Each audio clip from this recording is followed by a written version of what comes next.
Sending a message by the hands of a fool is like cutting off one's feet and drinking poison. That's Proverbs 26, verse 6. Today we're thinking about the fool. In Proverbs, the fool is kind of this caricature that we get of somebody who is just utterly stupid. It's actually really funny when you start to put all these verses together and you start to build this picture of what a fool is or who the fool is. They kind of look like it's a satire. This person can't actually be real. They remind me a little bit of Homer Simpson or Peter Griffin. Somebody who's just so foolish, so stupid, they can't possibly be a real person. Actually, Erasmus, back in the 16th century, he picked up on this and he wrote a book called The Wisdom of Folly. And it was a critique of the Christian church, and he basically used this satire in Proverbs to make fun of the way that the church was functioning, and it was a worthy and hilarious critique. But we're going to have to think about the fool today. Particularly, I'm just going to answer those 4 questions that I've given you in your booklet. See 1, 2, 3, 4. They're my answers, and I'm just going to run through them. So the first question is, what are some of the proverbs that particularly grabbed your attention and why? 19 verse 3 says, a person's own folly leads to their ruin, yet their heart rages against God. That one grabbed my attention because it's basically saying a person is ruined, and it's usually because of their own foolishness, and yet they often blame God for it. I've just seen that happen a lot, where people are the cause of their own ruin, and then when bad stuff happens in their life, they go, God, why me? Why me? Why me? But really, it's because of their foolishness. The other thing that grabbed my attention, or 2 more, Proverbs 26, 7 and 9 says, like the useless legs, this one's a bit politically incorrect, like the useless legs of one who is lame is a proverb in the mouth of a fool. Like a thorn bush in a drunkard's hand is a proverb in the mouth of a fool. This one struck me because it's saying that even when a foolish person gets wisdom, when they gain a proverb, they don't know what to do with it. It's like, it's like the Joker says, when a dog chases down a car, once it gets a hold of it doesn't know what to do with the car. So that's what a person is like who's foolish when they get a proverb. Last one, as a dog returns to his vomit, so a fool repeats their folly. It's just this perpetual cycle. A fool goes back to their folly, a fool goes back to their folly.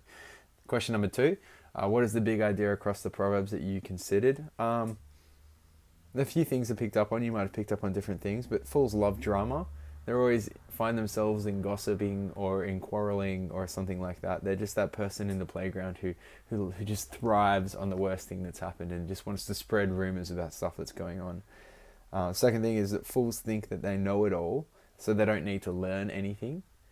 There's a couple of proverbs that says a fool is wise in his own eyes.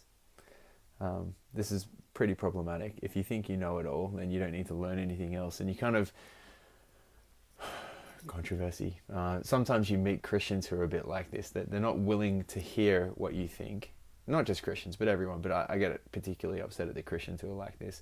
They're not willing to hear people's opinions because they already know what's going on, and they don't want to absorb any new information because they've already got what they want.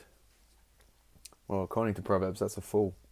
A fool is and the last thing is that a fool is without hope to escape their foolishness. Proverbs 27:22 says, though you grind a fool in a mortar, grinding them like grain in a pestle, you will never remove the folly from them. So even when you crush a fool down into their little parts, like if you were to kind of like spread them thin, you would never remove their folly from them, which is kind of a hopeless picture. Number 3, what questions, if any, are in your mind about the message or meaning of these proverbs? Well, honestly, the question for me is, what hope is there for those of us who are foolish? Because I feel like I am this person sometimes. Chapter 22, verse 12, struck me particularly. It says, do you see a person wise in their own eyes? There is more hope for a fool than for them.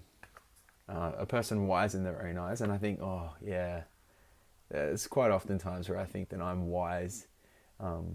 quite often think that I'm right, that I've got the better opinion, even though it might be arrogance. There's more hope for a fool than for them. And so what hope is there for people like us? And I think this brings us to the fourth question. Have you ever lived out the wisdom of these proverbs you considered? Have you seen others do so? Tell the story.